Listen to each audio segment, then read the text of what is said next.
China's Belt and Road Initiative is often described as the most ambitious global project of the 21st century, but it is also one of the most misunderstood. Some see it as a generous development plan lifting poor countries out of poverty. Others describe it as a debt trap designed to control nations, and some dismiss it as an overhyped slogan with limited real impact. At the same time, ports, railways, highways, and power plants linked to China are quietly reshaping trade routes across Asia, Africa, Europe, and beyond. So, what exactly is the Belt and Road Initiative? Is it a new form of empire building, an economic lifeline for developing countries, or simply a strategic response to China's own internal pressures? And why has it become one of the most controversial geopolitical strategies in the world today? In this video, we are going to answer all these questions, so let's start. To understand China's Belt and Road Initiative, often shortened to BRI, we first need to place it in historical and economic context. In 2013, Chinese President Xi Jinping announced two connected ideas during speeches in Kazakhstan and Indonesia: the Silk Road Economic Belt and the 21st Century Maritime Silk Road. Together, these ideas became what is now known as the Belt and Road Initiative. The name itself deliberately evokes the ancient Silk Roads, the trade routes that once connected China with Central Asia, the Middle East, Africa, and Europe. But unlike the ancient Silk Roads, the modern Belt and Road is not a single road or route. It is a broad framework for infrastructure investment, trade connectivity, and economic cooperation, led and financed largely by China. One of the most important points to clarify, especially given accusations of misinformation, is that the Belt and Road is not a fixed master plan with a central map that China is rigidly following. Instead, it is a flexible and evolving initiative. Projects are negotiated bilaterally between China and participating countries. Some projects are large-scale and strategic, such as ports or railways, while others are smaller, like power plants or industrial parks. This flexibility is one reason the BRI is so difficult to define precisely and why misunderstandings are common. There is no single BRI authority approving every project in the same way a centralized empire would have. The economic logic behind the Belt and Road begins inside China itself. By the early 2010s, China faced several internal challenges. Its rapid industrial growth had created massive overcapacity in sectors like steel, cement, and construction. Domestic infrastructure development was slowing, and growth in coastal regions was outpacing development in inland provinces. At the same time, China relied heavily on vulnerable maritime trade routes, particularly the Strait of Malacca, through which much of its energy imports pass. The Belt and Road offered a way to address all these problems at once.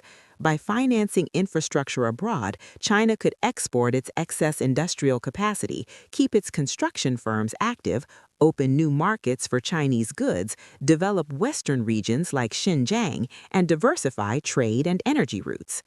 From the perspective of participating countries, especially in Asia, Africa, and parts of Europe, the appeal of the Belt and Road was clear. Many developing nations suffer from severe infrastructure gaps. Roads, ports, railways, and power systems are often inadequate to support economic growth, and funding from Western institutions like the World Bank or IMF can be slow, conditional, and politically sensitive. China offered something different: faster financing, fewer political conditions, and large-scale projects that governments could point to as symbols of progress. This does not mean Chinese loans were free or risk-free, but it explains why many governments willingly signed on.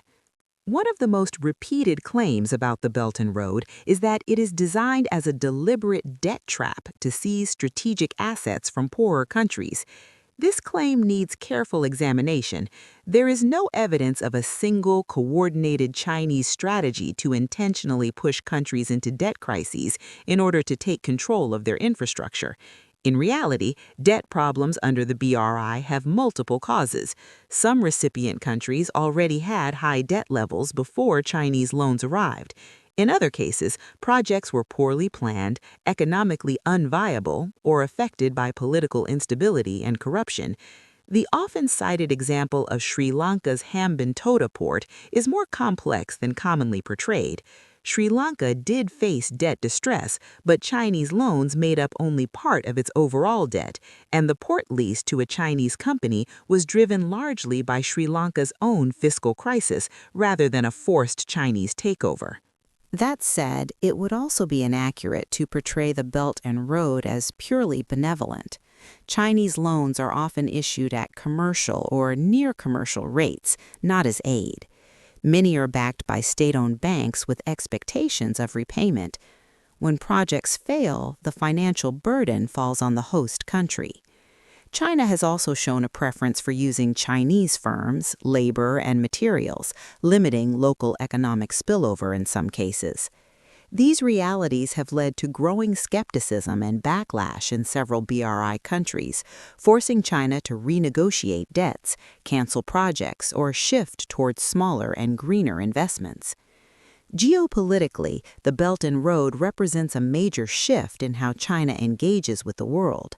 Rather than relying solely on trade and diplomacy, China is embedding itself physically into the infrastructure of other countries. Ports in the Indian Ocean, railways in Central Asia, pipelines in Southeast Asia, and logistics hubs in Europe all increase China's economic presence and influence. This does not automatically translate into military control, a common exaggeration, but it does create long-term relationships and dependencies. Infrastructure lasts decades, and whoever builds and maintains it gains leverage, information, and influence over trade flows. Western reactions to the Belt and Road have evolved over time. Initially, many Western governments underestimated its scale or dismissed it as inefficient spending. As projects expanded, concerns grew about transparency, environmental standards, labor practices, and strategic implications. The United States and European Union began framing the BRI as a challenge to the existing global order, not because infrastructure itself is dangerous, but because it represents an alternative model of globalization, one less centered on Western-led institutions. This has led to counter-initiatives like the G7's Partnership for Global Infrastructure and Investment and the EU's Global Gateway, which aim to offer alternative funding options rather than directly block China's projects. Another common misconception is that the Belt and Road is uniformly successful or uniformly failing. In reality, outcomes vary widely by country and project. Some railways, ports, and energy projects have improved connectivity and economic capacity. Others have struggled due to low demand, governance issues, or changing political priorities.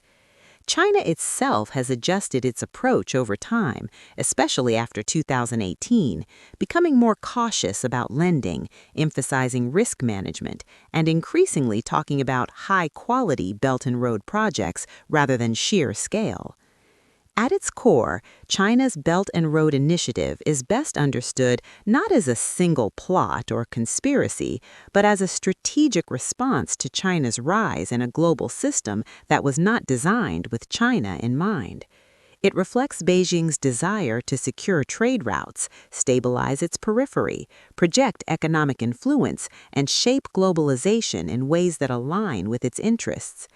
It also reflects the choices, ambitions, and mistakes of participating countries, many of which see China as one of the few actors willing to finance large-scale development. As debates around the Belt and Road continue, separating myth from reality becomes increasingly important.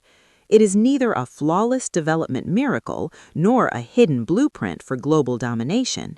It is a complex, evolving strategy shaped by economics, politics, and power. Understanding it requires moving beyond slogans and looking closely at how and why each project exists, who benefits, who bears the risks, and how these choices are reshaping the global landscape.